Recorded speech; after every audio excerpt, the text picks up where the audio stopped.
Assalamualaikum warahmatullahi wabarakatuh. Innal hamdalillah nahmaduhu wa nasta'inuhu wa nastaghfiruhu wa nastahdihi wa na'udzu billahi min shururi anfusina wa sayyiati a'malina. Man yahdihillahu fala mudilla lahu wa man yudlilhu fala hadiya lahu. Asyhadu an la ilaha illallah wahdahu la syarika lah wa asyhadu anna Muhammadan abdullahi wa rasulullah. Allahumma salli ala Muhammadin wa ala alihi wa ashabihi wa man tabi'ahum bi ihsan ila yaumiddin. Amma ba'du. Ikhwati rahimani wa rahimakumullah, istamir dirasatana min kitab syarhi al-usul as-salasa atau syarh salasatil usul li al-imam Muhammad bin Shalih al-Utsaimin rahimahullah ta'ala. Wasalna fil fasli ar-rabi'ah as-sabru ala al-adafihi. Kita lihat penjelasan al-Imam Al-Utsaimin rahimahullah ta'ala tentang as-salisah, tingkatan yang ketiga yang kita wajib mempelajarinya adalah ad-da'watu ilaih, berdakwah, mengajak manusia kepada ilmu dan amal, kepada ilmu, kepada al-haq. Kalau Imam berkata Imam Al-Utsaimin rahimahullah ta'ala, ay ad-da'watu ila ma ja'a bihi Rasul sallallahu alaihi wasallam min syari'atillahi ta'ala ala maratibiha salas awil arba. Yang dimaksud dengan berdakwah kepadanya adalah mengajak manusia kepada sesuatu yang dengannya Rasulullah sallallahu alaihi wasallam datang. Dia adalah syariat Allah yang ada pada 3 tingkatan atau 4 tingkatan. Allati dzakaraha Allah azza wa jalla fi qoulihi ta'ala, yang telah disebutkan oleh Allah Subhanahu wa taala 4 atau 3 tingkatan itu di dalam Al-Qur'an surah An-Nahl ayat 125. Ud'u ila sabili rabbik, dan serulah ke jalan Rabbmu. Siapa yang diseru? Manusia. Bil hikmati, dengan penuh hikmah. Wal mau'izatil hasanati, dan mau'izah yang baik. Wajadilhum billati hiya ahsan, dan debatlah mereka dengan jalan yang baik. 3 perkara ini, mengajak manusia dengan 3 perkara ini, dengan hikmah. Qala Imam Ahmad bil hikmati ay bid dalili, dalalatun ma jaa minal qur'ani aw sunnah, dengan dalil yang datang dari Al-Qur'an dan sunnah, itu namanya hikmah. Qala Imam Ibnu Katsir bil hikmati ay bil burhani, dengan hikmah maksudnya adalah dengan bukti-bukti yang telah diterangkan oleh Allah dan Rasulnya. Wal mau'izah al-hasanah, dan dengan cara memberikan wejangan yang baik, cara menyampaikan yang benar. Kalau mereka menolak, jadilhum, debat mereka itu billati hiya ahsan, dengan cara yang baik. Warabi'ah, apa yang keempat? Yang keempat terdapat dalam surah Al-Ankabut ayat 46, wala tujadilu ahlal kitab, dan jangan engkau debat ahli kitab itu illa billati hiya ahsan, kecuali dengan jalan yang baik. Illal ladina dzalamu minhum, kecuali orang-orang yang dolim di kalangan mereka, jangan didebat. Kalau orang yang dolim, diperangi. Allah berkata dalam surah At-Tahrim, Ya ayuhan nabiyyu jahidil kuffara wal munafikin. Wahai nabi, perangilah olehmu orang kafir dan orang munafik. Man humul kuffar? Siapa orang kafir? Allah katakan dalam surah Al-Bayyinah, innal ladina kafaru min ahlil kitabi wal musyrikina. Sesungguhnya orang kafir itu adalah orang-orang dari kalangan ahlul kitab dan musyrikin. Berarti ahlul kitab itu ketika mereka menolak dan mereka boleh, maksudnya mereka ini menentang apa yang datang dari Allah dan Rasulnya, diperangi. Wala budda lihadi da'wah min ilmin bi syari'ati Allah azza wa jalla. Yang perlu Anda ketahui, kata beliau, mesti dakwah itu berbekal ilmu syariat. Tidak boleh dakwah tanpa ilmu. Sebagian orang menganggap dakwah itu yang penting bisa bicara. Khata', keliru. Ketika orang menganggap bisa berbicara udah dianggap sebagai dakwah, ini sebuah kekeliruan. Karena dakwah bagian daripada amar ma'ruf nahi munkar, dan itu sifat umat yang terbaik. Dalam Al-Qur'an Allah mengatakan, kuntum khaira ummatin ukhrijat linnas ta'muruna bil ma'ruf wa tanhauna 'anil munkar. Kalian adalah sebaik-baik umat yang dikeluarkan kepada manusia. Kalian mengajak kepada yang ma'ruf dan mencegah dari yang munkar. Al-Imam Al-Albani mengingatkan, "Lau aqama rajulun al-amra bil ma'ruf wa naha 'anil munkar bi ghairi ilmin la yaf'alu katsiran minal fasadi minal khairi." Kalau manusia menegakkan yang ma'ruf dan mencegah dari yang munkar dengan versinya sendiri tanpa ilmu, niscaya dia akan mengerjakan berbagai macam kerusakan yang ditimbulkan lebih banyak dibandingkan dengan perbaikannya. Al-Qamaqala rahimahullah ta'ala. Jadi apabila rahimahullah, dakwah mesti dengan ilmu. Anda lihat, dakwah tanpa ilmu bukan mengajak kepada jalan Allah. Al-Imam Ibnu Taimiyah, Syekhul Islam Ibnu Taimiyah rahimahullah ta'ala menyebutkan, "Idza ra'aita ar-rajula fassara al-Qur'ana bi ra'yi ay bi ghairi ilmin fa in kana khairan faqad akhta." Bila engkau melihat ada seseorang menafsirkan Al-Qur'an pakai akalnya sendiri. Kok saya nunjuk sini ya? Akal itu yang mana ya? Kok saya nunjuk sini? Akal itu yang benar di sini atau di sini? Ikhwan, akal itu di sini atau di sini? Jangan takut salah lah ya ikhwan. Ini belajar, nggak apa-apa kalau salah dibenarkan. Akal itu di sini atau di sini? Di kepala atau di dada? Hah? Di dada. Yang terdapat dalam dada itu apa? Hati. Mana dalil yang menunjukkan bahwa akal itu di hati? Apa dalilnya? Ada yang bisa? Nah, apa dalilnya yang menunjukkan bahwasannya akal itu di hati?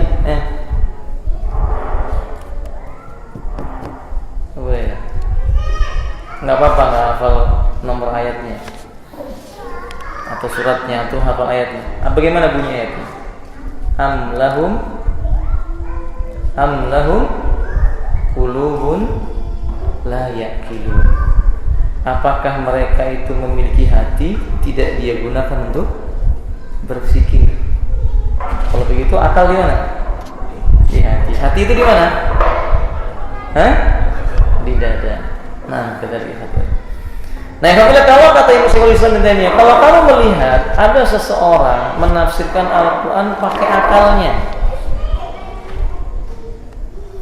walaupun kelihatan tafsirnya itu baik, sungguh dia telah keliru. Karena Quran tidak bisa ditafsirkan dengan akal. Quran itu ditafsirkan ayat dengan ayat, ayat dengan hadis, ayat dengan amal perbuatan atau pemahaman para sahabat, ayat dengan bahasa Arab, demikian. Semata-mata dengan akal keliru.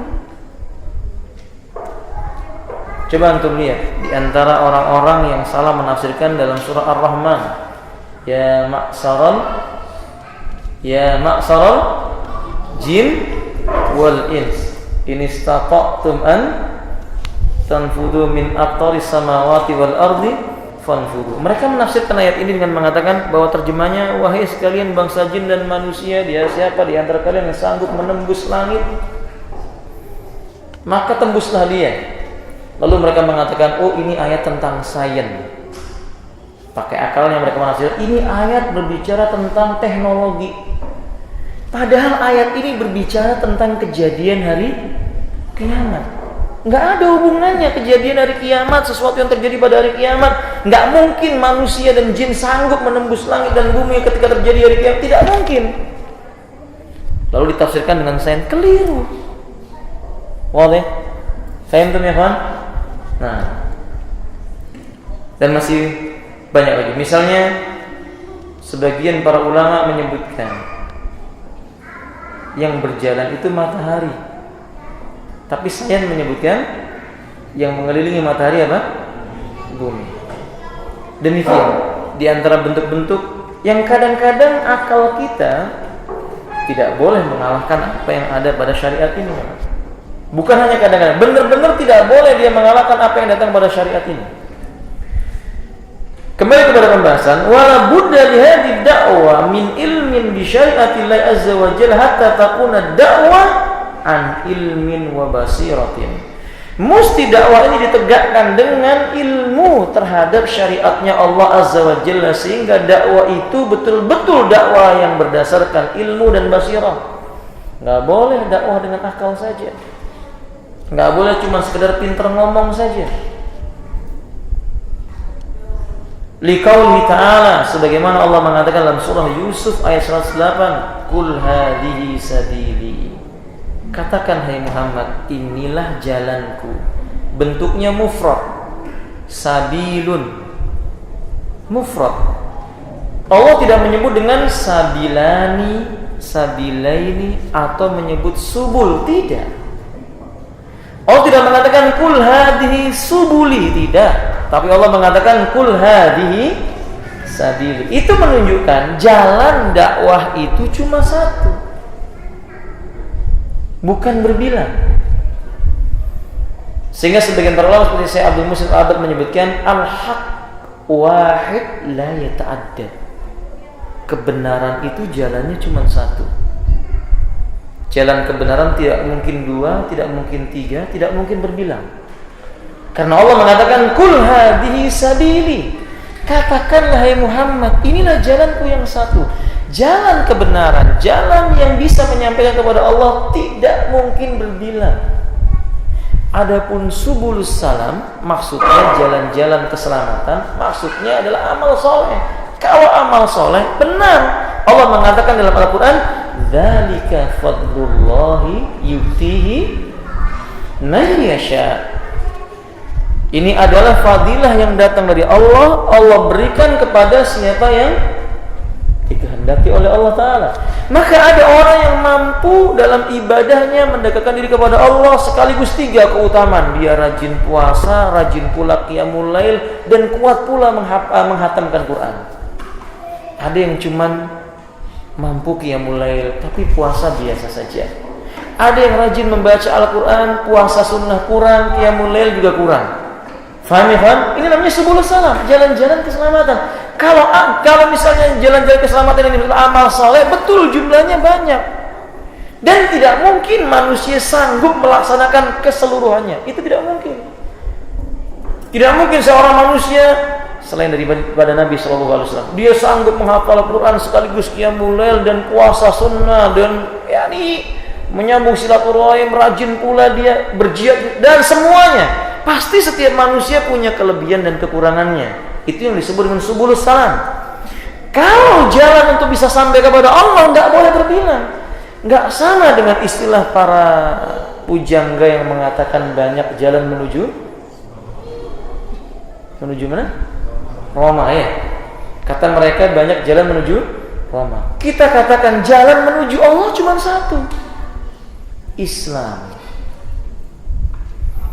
Untuk bisa berislam juga cuma satu jalannya, ilmu.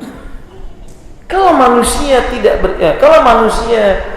tidak mau mempelajari ilmu, dia tidak akan sampai kepada Islam yang sesungguhnya. Makanya Allah mengatakan kul hadhihi sabili. Katakanlah hai Muhammad, inilah jalanku yang satu, ad'u ilallahi. Jalan itu aku menyeru kepada Allah, dakwah ala basiratin, di atas basirah. Yang dimaksud dengan alal basirah, berkata al-Imam Al-Utsaimin rahimahullah ta'ala, wal basirah takunu fi ma yad'u ilaihi bi ay yakuna da'iya aliman bil hukmi syar'i. Disebut dengan al-basirah di mana dakwah yang dilakukan oleh seorang dai, dia orang yang mengerti tentang hukum-hukum syariat. Wa kaifiyatid dakwah, cara berdakwah. Wa fi halil mad'u, kondisi orang yang didakwahi, itu yang disebut dengan basirah. Ada yang menyebutkan al-basirah artinya ala bayyinatin wadihatin ghairu suquqin wa raibin. Ini adalah tafsirnya Imam Ahmad. Al-basirah kata Imam Ahmad yaitu di atas penjelasan yang gamblang, terang, tidak mengandung keraguan dan kesamaran sedikit pun. Itu namanya al-basirah. Fahimtum ya kawan? Fahimtum?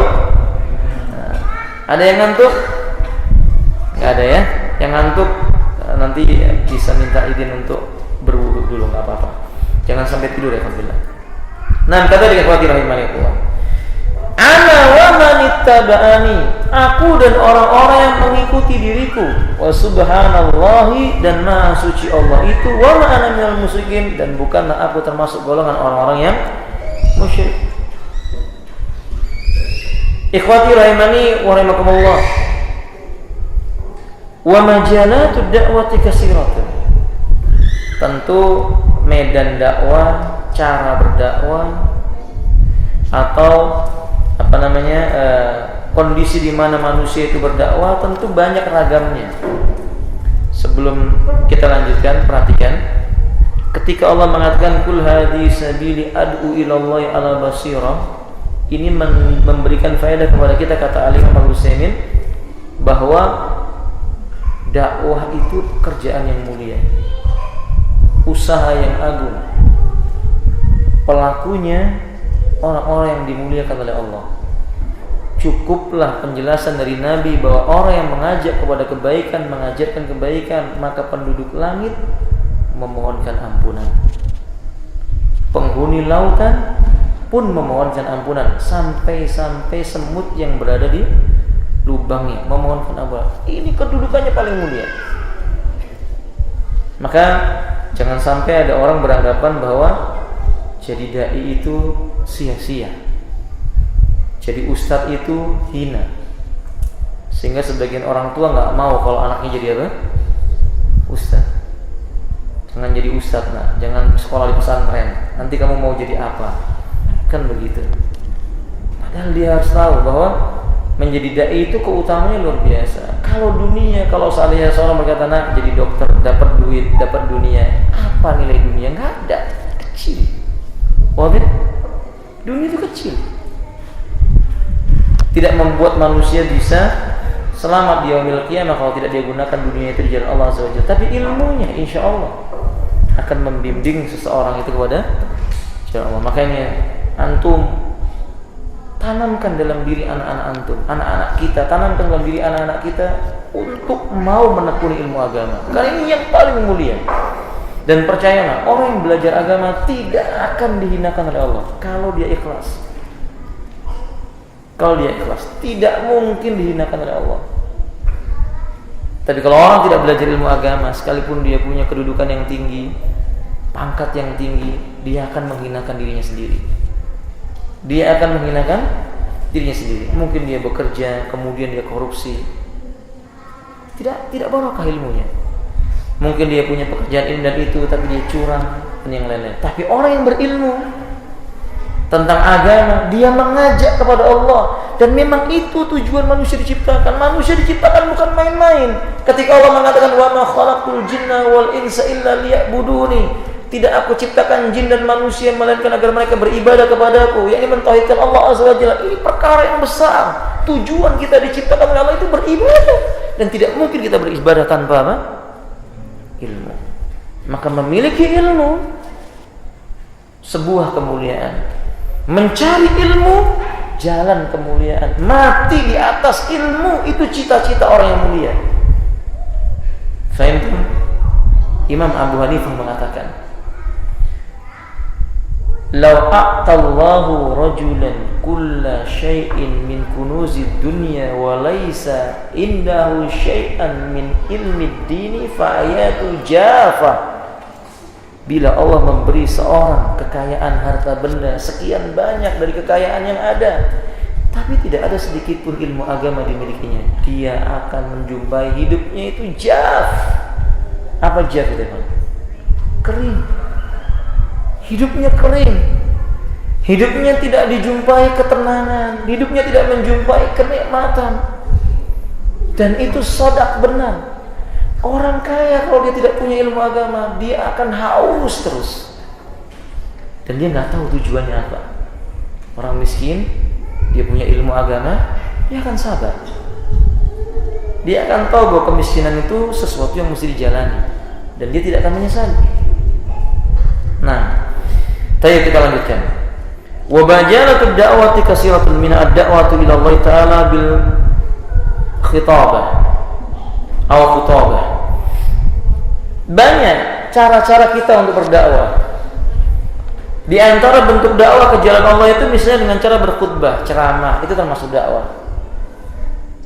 Akhirnya penulis kitab Mausu'ah Al-Adab Al-Islamiyah, Syekh Said Nada mengingatkan, sebenarnya menyampaikan kebenaran dengan khutbah tidak harus di atas mimbar. Memanfaatkan situasi yang ada bisa. Misalnya antum, kita berkumpul dengan keluarga, semua hadir. Ketika ada obrolan, cobalah ambil waktu mereka 5 menit, 10 menit Anda berbicara. Ingatkan kepada mereka, kita berkumpul hari ini karena nikmat Allah. Kita datang pada hari ini juga digerakkan oleh Allah. Ternyata kita milik Allah. Apa yang sudah kita berikan untuk Allah? Ini dakwah. Cuma kadang kita enggan yang seperti ini. Sahih. Antum naik angkot, duduk di kanan antum seorang muslim atau non muslim. Kadang kita diam-diaman saja. Ini diam. Padahal kita punya kesempatan. Apa kabar Pak? Agamanya Pak Muslim? Bagaimana menurut pendapat Anda tentang Islam? Bukankah Islam itu indah? Kita perlu belajar banyak-banyak tentang Islam. Ini ajakan, ini dakwah ke jalan Allah. Sayang kita tidak menggunakan nikmat lisan ini untuk itu. Nah, tadi. Kemudian kata beliau, wa ilqa'al muhadarat. Hadir seperti muhadarat seperti ini, termasuk dakwah. Wa minha ad-da'wa ila Allah bil maqalat. Di antara mereka juga ada di antara bentuk dakwah di jalan Allah itu yang berbentuk maqalat. Apa namanya? Seruan-seruan. Bisa mungkin tulisan-tulisan. Wa minha ad-da'wa ila Allah bi halaqatil ilmi, atau membentuk halaqah ilmu. Akhi fillah, jangan antum mengira bahwa dakwah ini cuma tugas para ustaz. Setidak-tidaknya ilmu yang antum dapatkan di pengajian-pengajian seperti ini, antum bisa sampaikan kepada istri antum. Selesai sholat malam, sholat sunnah, atau antum pulang dari masjid, duduk berdua dengan istri, baca buku Ushulus Salasah, walaupun terjemahnya ini ilmu. Mengadakan sebuah halaqah ilmiah. Ini dakwah di jalan Allah Azza wa Jalla. Daurah-daurah misalnya, ini masuk dalam halaqatul ilmiah. Wa min ad-da'wa ila Allah bit-ta'lif wa nasrid din an tariqit ta'lif. Dengan tulisan. Menyebarkan agama dengan cara menyebarkan tulisan-tulisan. Kan kita bisa mendakwahkan agama dengan tulisan-tulisan. Kalau kita nggak bisa berbicara, kita bisa menyebarkan tulisan-tulisan. Buletin-buletin. Coba ikhwati rahimanillah, pernahkah kita membayangkan keutamaan mengajak manusia kalau kemudian ditakdirkan oleh Allah dia dapat hidayah? Di saat Nabi mengatakan, kalau seandainya beliau ketika itu berbicara kepada Ali bin Abi Thalib, la ayyahdiyallahu rajulan bika, kalau seandainya Allah berikan hidayah karena sebab apa yang kamu lakukan terhadapnya, lakana khairul laka min khumrin ni'am, niscaya min khumrin na'am, niscaya itu lebih baik bagimu dibandingkan dengan seekor onta yang berwarna merah. Coba ikhwafillah, antum membeli buletin misalnya 1.000 1000 bulletin antum bagi di mall, jangan di masjid. Kalau di masjid sudah banyak orang yang ngaji, ya toh. Kalau di masjid orang sudah banyak yang ngaji, antum yang di masjid An-Nasa'i udah banyak yang datang ke An-Nasa'i, udah ngerti taklim. Yang di mall, pernah nggak pikir sama kita 1000 buletin, tiap orang yang masuk mall antum kasih satu. Saya yakin di antara mereka pasti ada yang mau baca. Seandainya tidak mau baca hari ini, besok mungkin dia akan baca. Mereka akan lipat, mereka akan kantongi. Sampai di rumah dia nggak baca, diletakkan di rumah, istrinya yang baca. Istrinya dapat hidayah. Tapi kita kadang nggak berpikir begitu. Kita masya Allah semua dibawa ke masjid. Buku, majalah dibagikan di masjid. Buku gratisan dibagikan di masjid. Buletin-buletin dibagikan di masjid. Padahal yang di masjid sudah ngaji. Nah yang di luar sana, yang di pasar-pasar, pernah terpikir ya Wan? Nah ini mulai pikirkan ini lajnah dakwah. Ada yang hadir nggak ini lajnah dakwah? Lajnah dakwahnya siapa? Abu Mufid. Mulai dipikirkan. Dulu kita pernah mencoba buletin. Cobalah buletin. Tawarkan masya Allah tiap orang, suruh mengkafil, maksudnya membiayai percetakan buletin itu. Insya Allah lah orang tidak akan merasa keberatan kalau tiap orang 5.000 rupiah itu disebarkan ke pasar-pasar. Masya Allah. Nah itu termasuk medan dakwah. Taib tadi. Wa min ad-da'wa ila Allah fil majalisil hasah. Fa idza jalasa al-insanu fi majlisi fi da'watin masalan fa hadha majalul da'wati ila Allah azza wa jalla walakin yanbaghi an takuna ala wajhin lamilan fi wala insaq. Atau dakwah itu ada di majelis-majelis yang khusus. Ya memang tidak semua orang yang bisa melakukan hal ini. Mungkin sebagian mereka yang menjumpai orang-orang yang ya mungkin orang-orang yang di pemerintahan, duduk bersama dengan orang-orang di pemerintahan itu, yang tidak semua orang pemerintahan mau berkumpul dengan selain mereka. Ini dimanfaatkan, menyampaikan kebenaran kepada mereka. Saya katakan dalam masa ini bisa menggunakan alat-alat elektronik yang sekarang sudah dimudahkan oleh Allah buat kita. Ya ikhwanillah, SMS, dakwah. Ya bukan hanya kepada nomor yang kita kenal dari ikhwan yang sudah ngaji. Cobalah kita sekali-kali berpikir mengirim itu kepada orang-orang yang belum pernah datang ke majelis ilmu, dengan harapan mereka dapat hidayah dari Allah Azza wa Jalla. Atau datang kepada mereka dengan memberikan makanan, memberikan hadiah. Ini dakwah. Kata beliau dengan catatan selama yang tidak memberatkan, tidak terlalu membebani manusia. Kalau ini dilakukan insyaallah wa yafsilu hada bi an ya'rid ad-da'iya mas'alatan ilmiyatan 'ala al-jalisina summa tabtadi al-munaqasah wa ma'lumun anna al-munaqasata wa su'al wal jawab lahu dawru kabirin fi famin ma anzalallahu 'ala rasuli wa tafhim. Kata beliau, ya kalau kita baru memulai kalimat dakwah, sedikit aja kalimat dakwah, nanti akan muncul munaqasah. Munaqasah itu apa namanya? Dialog. Ada diskusi. Ini lebih menarik kadang-kadang. Kadang-kadang ketika kita berdakwah kepada seorang dengan melemparkan sebuah perkara, lalu akan terjadi tanya jawab, itu lebih tersentuh seseorang dengannya dibandingkan dengan seperti kita misalnya duduk. Kalau orang tidak terbiasa, dia akan ngantuk. Kalau ada orang di halte bus, angkot, ini coba antum pikir, antum saya yakin lah ketika dari bandara atau dari mana, saya pernah kan naik taksi, pernah kan antum berbicara ngobrol sama siapa? Supir taksi, gimana Pak kabarnya, sholatnya gimana, terjadi munaqasah, dialog. Dan itu dakwah di jalan Allah SWT kepada orang tua kita, abang kita, kakak kita, dakwah. Mesti itu dilakukan, dan ini perlu dengan bekal ilmu. Jadi lakukan yang kita tahu, dan jangan malu kalau seandainya terjadi munaqasah lalu timbul pertanyaan yang kita tidak tahu, kita jawab, kalau yang itu saya belum tahu Pak jawabannya, mudah-mudahan lain waktu kita bertemu lagi. Ini lebih baik. Jangan dipaksa-paksakan. Kalau itu menurut saya boleh, kalau itu menurut saya nggak boleh dalam makanan ini. Karena memang dakwah itu mesti dengan ilmu.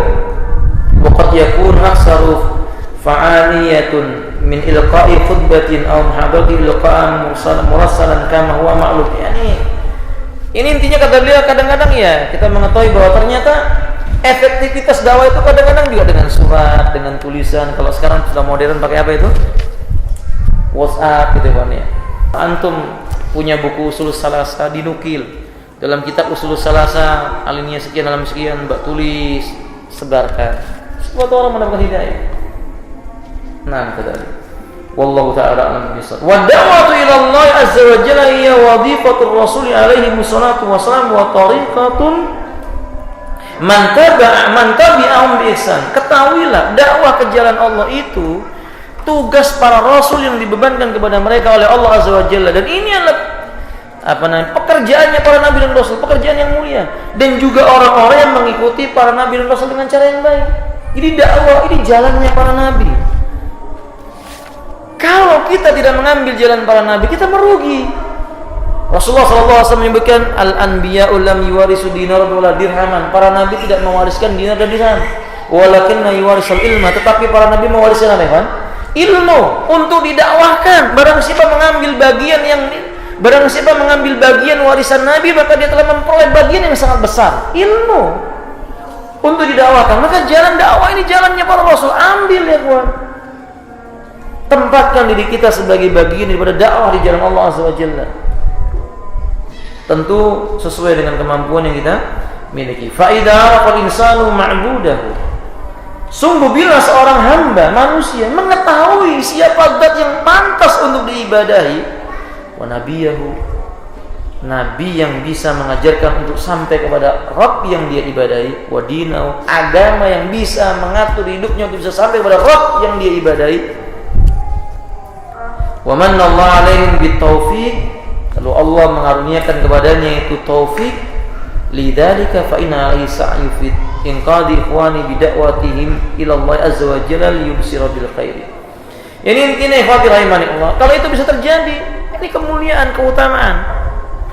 Ketika manusia bisa dapat taufiknya Allah azza wa jalla, dapat sebuah kebaikan, ini kepuasan yang tidak bisa digantikan dengan dunia. Ini benar ya alhamdulillah. Makanya antum lihat Abu Bakar As-Siddiq sejak mengenal Islam, hidupnya cuma untuk apa? Dakwah. Lihat budak dimerdekakan, lihat orang miskin disantuni, lihat orang yang sulit diberikan kegembiraan, punya harta digunakan di jalan Allah Azza wa Jalla. Semua hidupnya untuk dakwah, sampai wafatnya pun dalam keadaan tetap berdakwah kepada Allah Ta'ala. Antum tahu kisahnya wafatnya Abu Bakar As-Siddiq? Ketika beliau mau wafat, beliau ditawari oleh putranya, wahai ayahku. Ketika Abu Bakar mengatakan, wahai Abdurrahman, ambilkan, anaknya namanya Abdurrahman, ambilkan untukku kain kafanku. Ketika diambil, kain kafannya itu sudah butak warnanya, bukan putih lagi, sudah kecoklatan. Kata Abdurrahman, maukah aku gantikan yang lebih baik daripada ini? Maka Abdurrahman pun didakwai oleh Abu Bakar As-Siddiq.